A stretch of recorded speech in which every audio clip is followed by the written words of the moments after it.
Why, hello there, I'm Professor Joel, and welcome to another episode of Planet Scooby Reviews. Today we are covering What a Shocking Ghost, which is the fourth episode of the Scooby-Doo Show, and it originally aired on October 2nd, 1976. This episode sees the gang in a deserted ski resort where tourists and homeowners have been scared away by the 10,000-volt ghost. The 10,000-volt ghost is, of course, a very memorable ghost, and even featured in the opening credits of the Scooby-Doo Show. It's that glowing ghost that's chasing Scooby and Shaggy in the filing cabinets. I remember watching this one quite a few times as a kid and always loving it for its winter location and its cool ghost design. As for trivia, this is one of the rare episodes where Daphne and Velma are used as bait and not Scooby and Shaggy. Also, the end villain says the words meddling kids, which isn't the first time, but for me it's always fun to hear that phrase in an episode. I remember as a teenager, I had a shirt with meddling kids on the back, and it confused a lot of people who weren't fans of Scooby-Doo. They're wondering, like, what reference is that? It had Scooby-Doo on the front, but they'd see it from the back sometimes, and I don't know. That's going back to the 90s. And Scooby, if you're around in the 90s, Scooby had a bit of a drought in the 90s. But I'm rambling, so I'm going to continue. Other bits of trivia is that Velma calls Scooby and Shaggy a couple of Hammy Hamsters. While not particularly a reference, for me, I thought this line was very funny because in Canada we had a famous kids show called Hammy Hamster that often aired after Scooby-Doo. And I remember watching this episode and then seeing Hammy Hamster after, and I thought, as a kid, that was kind of funny.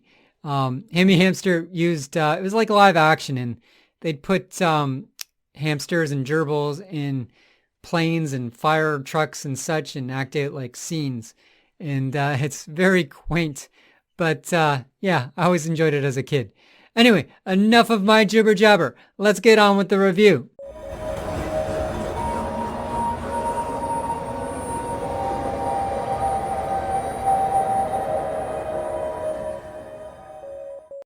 The episode begins with a mysterious glowing ghost breaking into an electrical plant by melting a padlock off the front gate.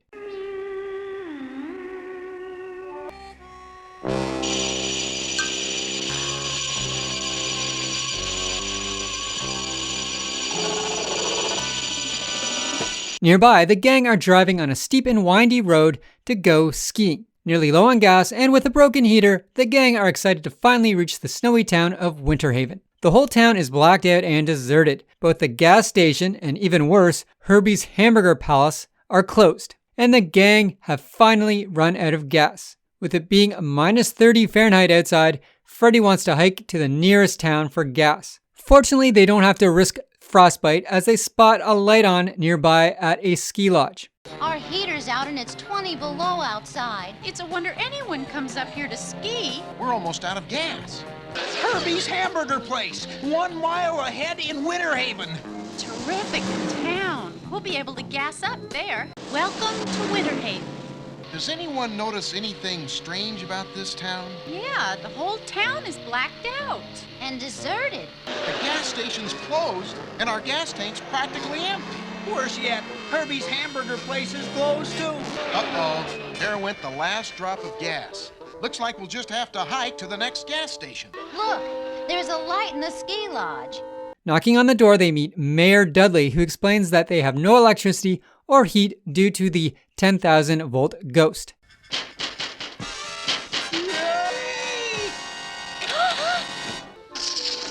Sorry I frightened you, kids. Come in out of the cold. I'm Mayor Dudley, kids, and I apologize because we have no power for heat or lights. It's all because of the 10,000-volt ghost. This was once a popular ski resort. We had a violent winter storm. And one of the high-tension wires was blown down. Mr. Collins, he's the owner of the Power and Light Company, was anxious to get the power restored. In spite of the violent storm, Mr. Collins ordered his chief electrician, Voltner, to repair the downed high-tension line. Voltner climbed the power pole alone. As mayor, I too was anxious to have the power restored and joined Collins.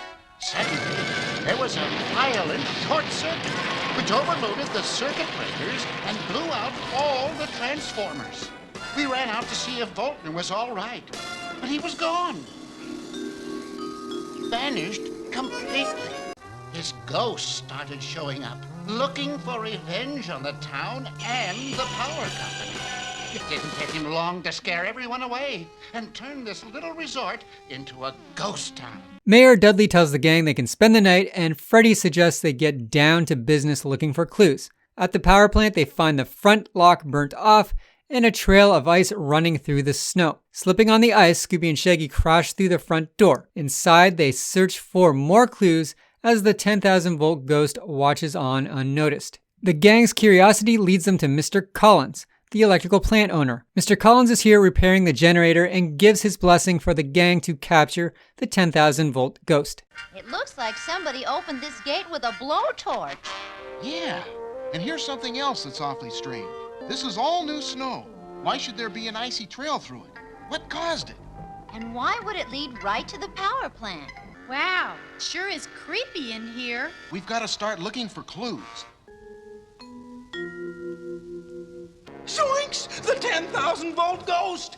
Get this kooky canine off of me. My name is Collins, and I own this plant. I was trying to repair that generator. Every time I get one fixed, that ghost short-circuits it again. Never mind what I was doing here. What are you kids doing here? We're trying to capture the 10,000-volt ghost. Well, I hope you have better luck than I did. For a man who has a ghost after him, he certainly doesn't act very frightened. Splitting up for clues, Shaggy and Scooby have their first run-in with the 10,000-volt ghost, and a chase occurs until they meet up with Freddy, Daphne, and Velma. At this point, the ghost shows up and chases everyone. Using the heat from his electrical body, the ghost can even melt his way through steel doors. The gang evade the ghost, and Velma finds the unusual clue of sunflower seeds on the ground. He dropped us right onto a clue. They look like sunflower seeds to me. They taste like sunflower seeds. You'd only expect to find them in a bird cage. Or in a pet shop. I saw one when we drove into town. A pet shop. Velma, you, Shaggy, and Scooby go check it out. While you're doing that, Daphne and I will have a look around the mysteriously missing Mr. Voltner's house. Daphne thinks they may have come from a pet shop she saw on the way into town, so Velma, Scooby, and Shaggy go investigate the pet shop, while Daphne and Freddy stay behind to look at Mr. Voltner's house. Mr. Voltner, again, being the man who disappeared originally and became the 10,000-volt ghost. Inside the pet shop, the trio finds some more seeds on the ground. The three also find a talking parrot, who they interrogate. The parrot says the words rubber suit, tunnel, and closet. You Hammy Hamsters can relax. This was the voice of the ghost. Pretty good, eh? Want to hear John Wayne?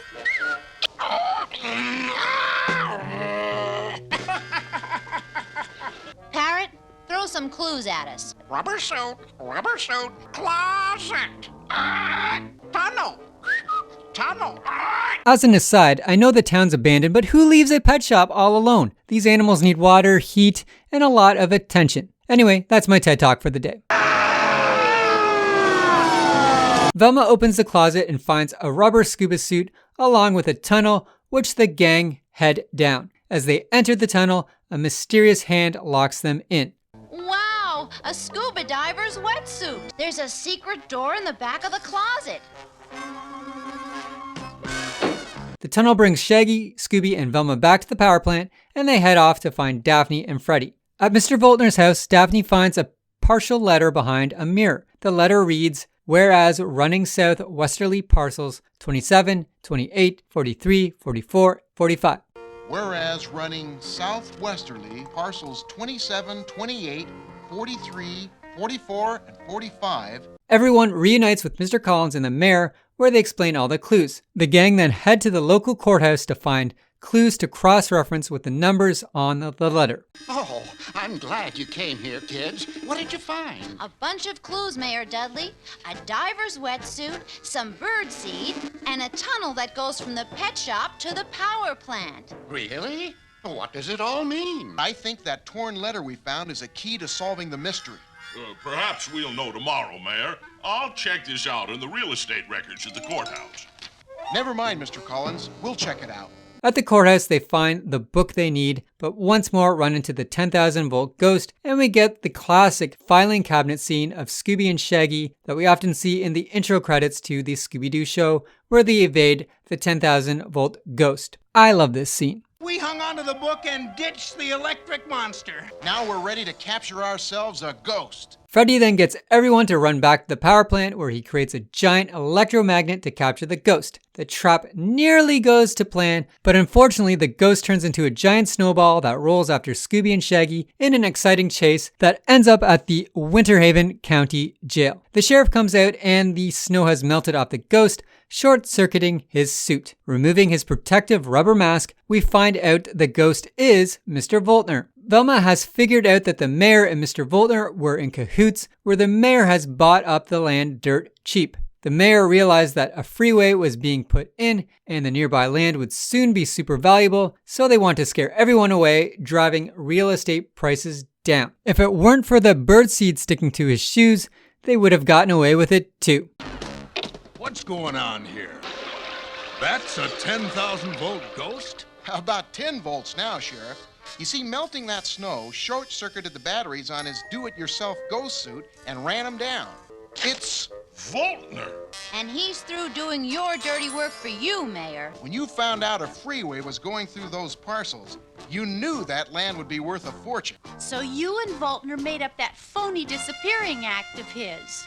Then Voltner used his scuba diver's rubber suit to insulate himself against electricity. And with this battery pack, turned himself into the 10,000 volt ghost. Then he used the pet shop as a hideout and the tunnel to get into the power plant unseen. And that's how he was able to sabotage the generators and scare everyone into selling out cheap. We would have gotten away with it if it hadn't been for you meddling kids. With another mystery solved, the gang head off on their next adventure.